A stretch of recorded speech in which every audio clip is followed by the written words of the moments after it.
mokili mobimba eyoka ngai nafukamelaki kabuya boye na ndako na ye maboko likolo pendant 45 minutes nafukameli ye nakolela nalobi papa nabandi depese depuis 83 nasali nyonso bakanga batikanga mitakala mpona yi depese lelo tozolela biso bamama biso totosaki te parti ekomi atosewo bika biso bamama baresponsable toza na bana tobalisi toza na nzoto lisusu te ya kopesa bato po tose retrouve chef de l'état Félix.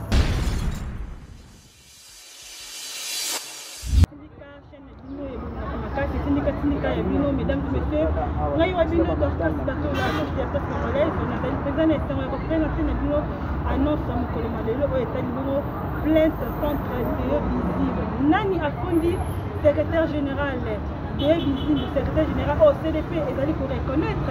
Et on est allé Motuna, Biso Awa Nakati parquet, il y a 4 minutes, autre bien la mini parquet matete mais on est dans Awa Nakati minutes, parquet d'appel parquet général. Mesdames et messieurs, là il y a Bino na toni sen président na saye nene, et ko efana Bino ke le lundi de Mokolo secrétaire général Théo Visible pour répondre bon à l'invitation contre plainte oyo bakenda contre convocation oyo bakenda kotikele elenge mercredi 6 novembre 2024. Mais yango mesdames et messieurs, avant tout tobaleta toketike baprocédure normalement ya convocation mokolo malelo tikete napesa nano batongo mingi na mwana mboka alekakisome depuis London napesa mbote na mwana mboka papier ntongo le grand joueur tokopasi na Charles moko ndongo agent sur pe na bosanité papa Etienne Kimoto papa monoko depuis London. Mesdames et messieurs, là où Bino dans quatre bateaux de la route de la vous abonner et de partager cette émission pour ne rien rater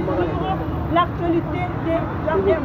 Mais les mots évacués, maintenant des années pour la carte est partie majoritaire qui te fait ce qui veut te jeter ce qui te communique. Mais à notre regard, qui interview et en même temps, on va aller sur place, c'est pour que nous ayons un avis, mais on est une convocation pour le Malolo, et moi, dans mon cas, j'ai eu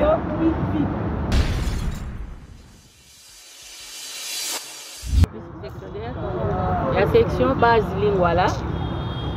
Ce qui est télémé à un compte, il y a Ligue de femmes, tu peux accompagner. Il y a Bisso, secrétaire général Aïe, de Obisibu. Tout le monde qui lettre tamboli dans les réseaux sociaux. On va commencer dans le Bosso, dans la 14e mairie. Mais Bisso, tu as devant la 4e mairie. Tu as dit que est-ce que on doit fonder qui est ailleurs qui doit quitter pour Assamba, Bisso, tu as accompagner.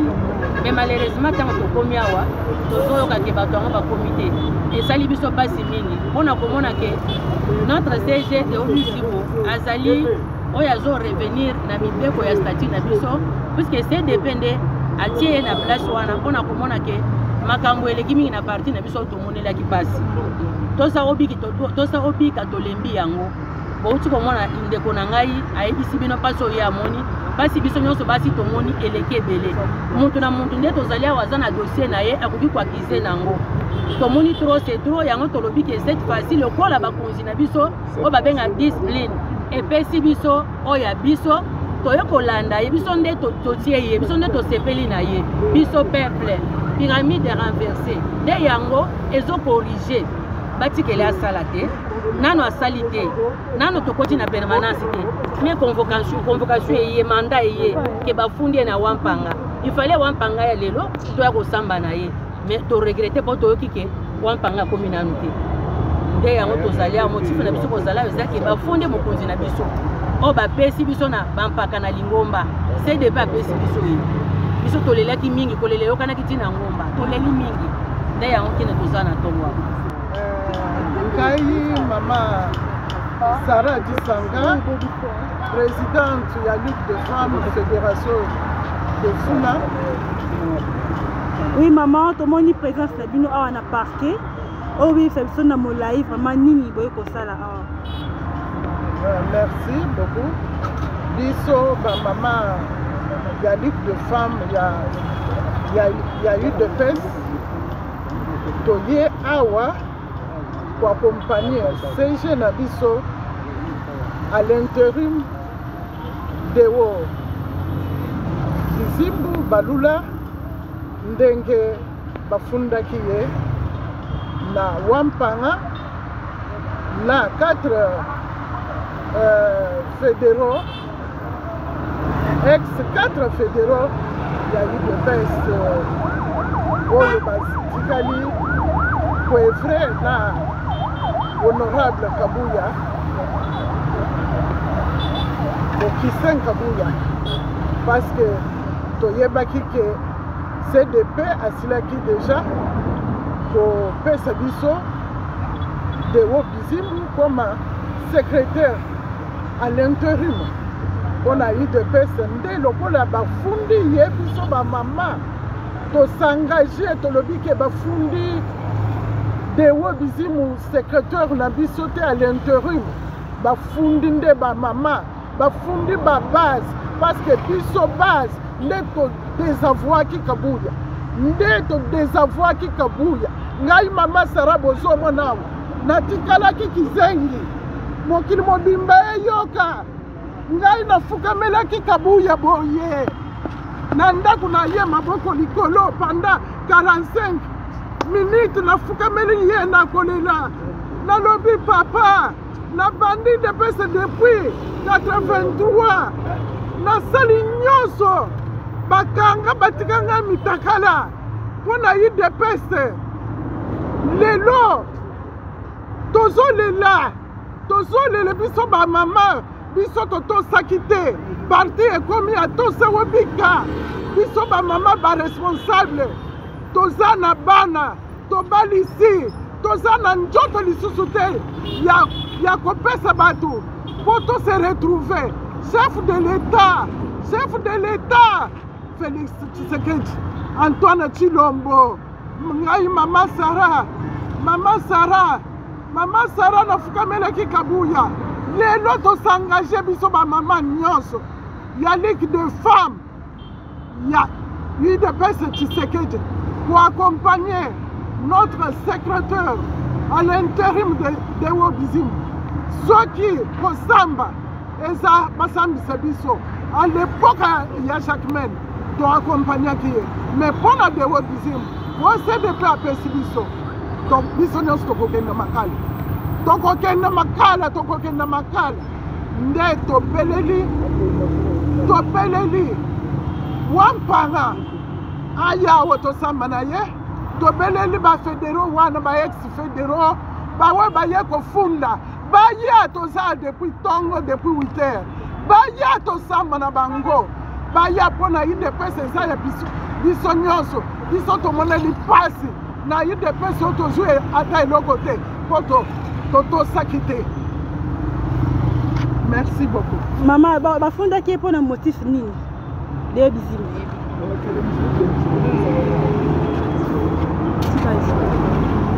tokoyeba motif oyo esali ke bafunda secrétaire de Bizimu? Biso toyebi te parce que ye moko nano azwi nano invitation wana te invitation etambuli kaka na baréseau sociaux toyawa depuis 8 heures tomoni mutu te tomoni Wampanga te toza besoin na Wampanga tosamba na Kabouya ye moko mutu atindi bato na ye aye bayawa tosamba akosamba nde na bamama biso nde todésavoaki ye eza de Wobizimu te asamba na bamama asamba na base. Ngai naza Maman Pauline Balula. Je suis vice-présidente de la section Kimbaseke. Alors, tozai awa en tant qu'acquis au changement. Toza baoyo toluki changement na kati ya UDPS.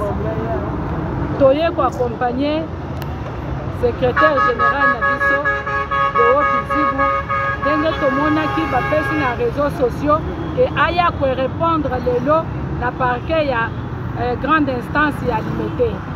Lokole babengaki ye amichaki en tant que secrétaire général te biso bazende to devoaki Kabouya biso bazende to lelaki to boyaki to sawobika biso bazende to lobaki trop c'est trop comment tokoki kosala mosala ya IDPS tosali banda tozalaki na opposition ti tozwi pouvoir IDPS azwi ata eloko te IDPS azwi ata demi terrain ya parcelle te mais IDPS azwi ata bis moko ya bakombatant babanda kokotata na babisi wana baya korépondre na parti te mais IDPS baoyo bazalaki wampanga na équipe na ye bango nde bakomi bariche tant que IDPS etikali pauvre yango wana biso tosobiki wana toboyaki yango mais tomoni par surprise batindeli secrétaire général na biso oyo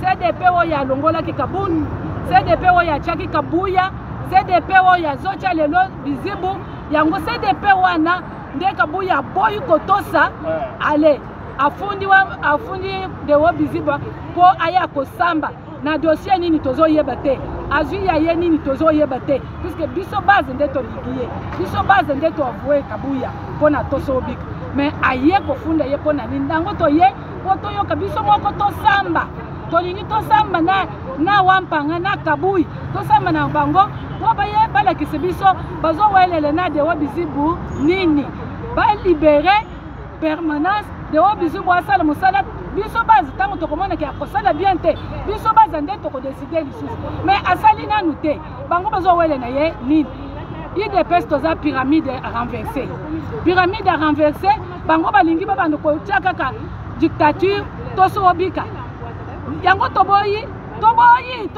tosobika toboyi sambolonga toboyi atikele biso permanence dewo asala mosala yango nazalaki nango bango. D'abord, comme on a Louis Carré. Merci. Je suis membre cofondateur de l'UDPS depuis la liste établie, fondateur, pionnier, avant-gardiste de 1991. Alors, j'ai exercé les fonctions de président fédéral de 1993 en 2007. Et en 2007, après moi, c'est venu celui qui m'a remplacé, c'est M. Chuma Chigolo. Après lui, c'était le CG de Osgracias Bizibou Balola. Et depuis le congrès de 2010, bon, on a cassé le système des affaires fédérales, des assemblées fédérales. Je suis resté au Sud Kivu. Après, on m'a nommé membre de la CEP au niveau national. Donc, nous sommes dans cette affaire-là, c'est notre parti. C'est notre patrimoine commun, c'est notre vie. J'ai commencé, j'ai été le premier président de l'UDPS à l'UNIKI en 1983. Alors ici au parquet, nous sommes donc là, vous avez vu tous dans les réseaux sociaux, un document pour justiciable, chose comme ça, où un lobby que non, procureur a bengi un mandat de comparution. C'est le secrétaire de haut visible pour comparaître. Moko na bosani comme on est d'apundier que à Jean Kossa la usurpation à pouvoir donc mi benga secrétaire général mais ça y était de tout ya kiawa total makambo de kanandengeni mais là je voudrais vraiment rappeler des situations dans le passé dans l'historique du parti biloko ba parquet koya ko samba pour un combattant de l'UDPS de la trempe de Déo visible ça c'est un petit problème parce que je l'ai vu faire 7 jours, 10 jours dans des cachots et pendant qu'il était président fédéral. Je l'ai vu se battre comme un diable dans le bénitier pour que les messages de l'UDPS passent dans des marches à travers des situations compliquées. Donc ce n'est pas un problème. Mais là, je me dis, c'est une bonne chose pour celui qui a osé et a pris l'initiative parce qu'au moins, il faut que la vérité éclate au grand. Nous avons des textes du parti. On ne peut pas aimer une chose et son contraire à la fois. Exact. Vous voulez être président AI, encore que quand vous êtes président AI, c'est tout récemment qu'on a commencé à utiliser ce mot-là. C'est parce qu'en Ngandéala, en tant que secrétaire général, statué sur sa situation, il y a eu des accusations, tout le monde a suivi. On va les savoir en justice. On va les savoir en justice. Mais je voudrais rentrer dans l'histoire pour dire, je me rappelle à l'époque, quand nous allions à la Cour suprême de justice à la Gombe, courageusement pendant la clandestinité. Les fondateurs sont, on doit les juger. Nous allons là-bas des combattants, encore très jeunes. Je me rappelle M. Van Bogaert, un Belge qui sympathisait avec l'UDPS, Il débarque de la Belgique, il arrive à l'aéroport d'Indjik avec une mallette diplomatique.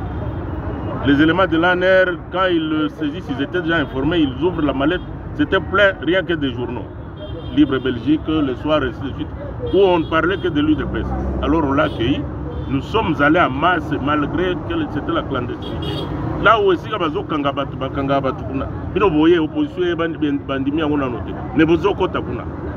donc nous y allions nous offrir pour accompagner Van Bogaet, pour accompagner nos fondateurs. Donc biloko ya ko sala ba bi de na procès na justice, c'est un petit problème. Alors qu'est-ce qui se passe pour que le dossier est sans suite pour Tingongao? Non mais je viens d'apprendre, que le secrétaire général de Haut-Visible Lola n'a jamais, parce que quand on envoie un mandat de comparution, n'est-ce pas, quelqu'un a porté plainte. Pour la plainte d'abord, il y a le greffier qui doit signifier la plainte à celui qui est accusé, n'est-ce pas? Et sur base de cette signification-là, la personne accusée va se présenter. Mais comme il n'y a pas eu de signification, c'est ce que j'apprends ici. Alors là, ça devient compliqué et il faut que la justice nous dise quelle est la procédure finalement qu'il faut suivre, mais il faut qu'il y ait cette signification-là. C'est pour cette raison-là qu'apparemment aujourd'hui, on organise le logo le matin, parce qu'il faut que le parquet soit à disposition pour Azala signifier. Nazali sectionnaire, il y a section Ligue des femmes, na voilà, votre présence à Libosa Parquet, il y a Matete, Otobeni bien la 4e rue, et Zanine, motif. Ok, présence na biso awa, na parquet ya Matete, ça que tout le monde sur les réseaux sociaux, convocation et aussi balancé. Alors, date nango, ezaki pona lelo, et puis totali na kati ya convocation wana ezalaki na ba erreur ebele. Mais tolobi kaka pona kozala wana, il faut tozala na wana. Otoyoka pe tomona nini ko se passer na kati ya soutien na secrétaire général à intérim de Haut-Visible. Depuis ce alors, jusque-là, ce qui est motivé, c'est que la convocation. Bon, jusque-là, motivé, banité,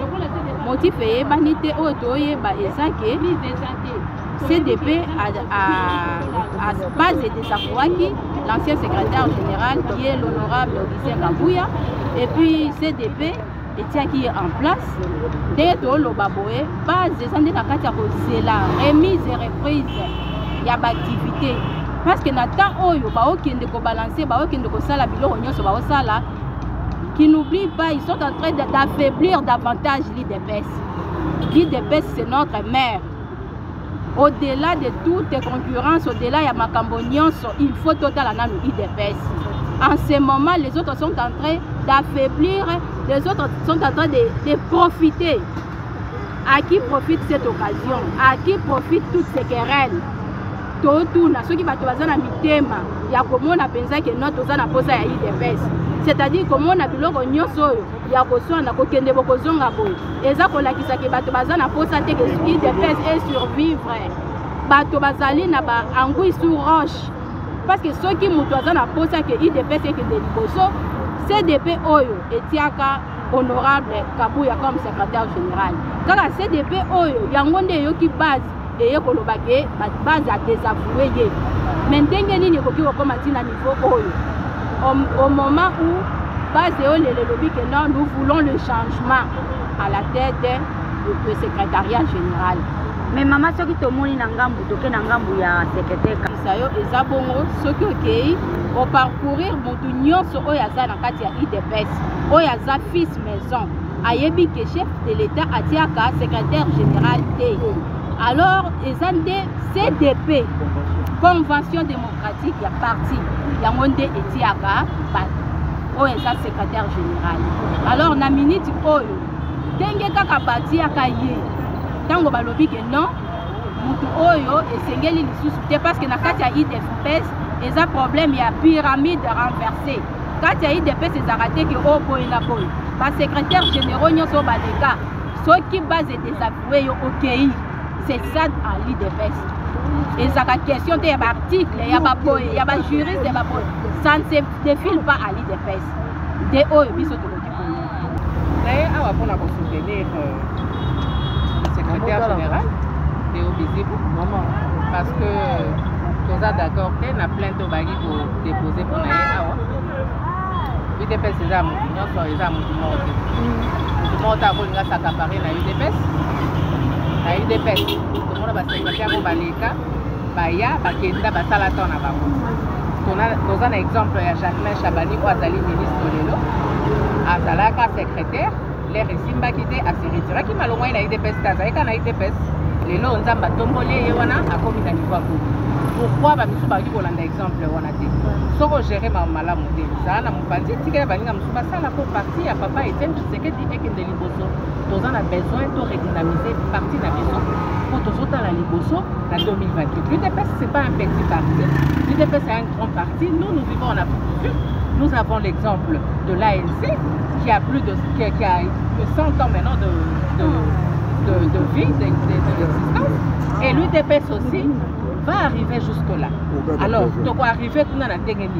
Dans le comportement, il y a tout ça au Bika. Et aussi, nous avons besoin de changer, de structurer partie, de redynamiser partie pour être UDPS, c'est la première partie dans le Congo, Mobimba, Awa. Et puis, ils sont parmi les grandes parties dans le monde entier. Oh, Batunion, surtout, Yebiamo. Donc, on va te battre, on va le la pissoire. Il y a un aïe. Remise à réponse, c'est comme ça, les mandats, ils ont battu, on va qui était vitesse. Ça ne passe pas. Vous recevez. Il y a ça là qui remise de reprise là. Na tourni ba o baza on a ça là remise de reprise là na tourni. Non, c'est la base qui décide. La base a déjà décidé que mutu musufa kota na kati. Akota na kati asa musana e ka deba musuba ça là qui liboso, deba musuba ba continuer. Et c'est tout. C'est secrétaire de Obisibu asa la oya étant et puis à redynamiser parti total makamde que to kendele aller. Nous avançons, c'est tout. Quelqu'un n'a parqué, tant mieux, c'est bien. Mais ceux qui va convoquer, c'est une erreur. C'est une erreur.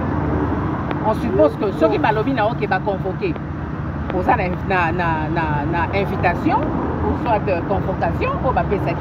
Ceux qui va payer ça, ça va. Parce que les rumeurs, nous vivons aussi de réseaux sociaux de foi. Quand Oyoki qui est salami bongo, et puis Batoupé Balobaki. Toyoka qui va cabasser les wampara. Je cite le nom parce que Alobaki Toyoki va audio naïe. Babi qui va reporter plainte. Ceux qui va porter qui ça va porter quitter. Tant mieux alors. Mais biso tozana pour nous soutenir. Ceux qui plaintent yana kat. Tozana toroté. Ceux qui plaintent des apétés. Toroté les mains. Torobete les mains. Maboti en compte à ça musa naïe. Pour redynamiser parti 1.3. Le temps manque. Non, biso aussi tozana sina secrétaire général de Obisibu. Ça qui déjà Toloba qui déjà m'a ramené surtout. Nous devons soutenir la vision du chef de l'État. Nous sommes derrière le chef de l'État. Nous regardons la vision du chef de l'État et nous sommes derrière des Obisibu. C'est tout. Merci. Comme Penta, il y a un interview de l'élément aujourd'hui qu'on soit de l'eau la 4e rue dans le cours d'appel du parquet général. Il y a Matétinengo, mesdames et messieurs, qui vit dans mon colonel Kani. Ba militant, ba maman, ba papa, ba lobby, il y a caméra, il y a télévision, il y a comme compromis.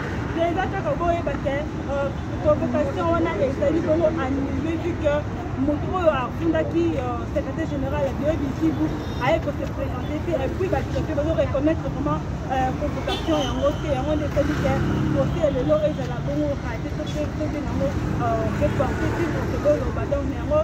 Il y a des problèmes, il y a une hiérarchie, il y a des problèmes il y a une peste entre secrétaire général de Obisibu, le secrétaire général par intérim de honorable Augustin Kabouya, mais aussi là, mon colonie.